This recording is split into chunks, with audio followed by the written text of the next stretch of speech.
পুরান ঢাকার খাবারের নাম শুনলেই যেন জল চলে আসে জিভে।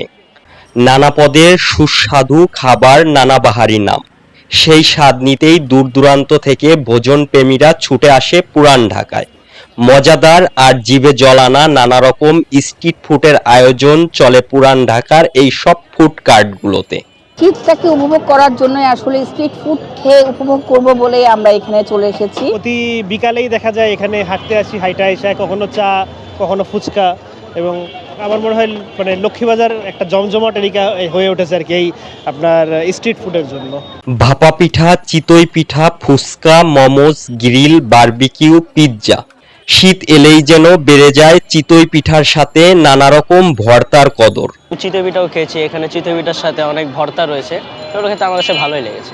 এছাড়া রয়েছে পুরান ঢাকার ঐতিহ্যবাহী তান্দুরি চা। ছোট মাটির কাপে আগুনে পুড়িয়ে স্ট্রবেরি, চকলেট সহ নানা ফ্লেভারে তৈরি করা হয় অনন্য স্বাদের চা। তান্দুরি, নর্মাল চা, স্পেশাল মালাই চা, জাফরানি চা, স্পেশাল চা, পনির চা, তারপর আছে কফি আছে, খানদানি চা আছে।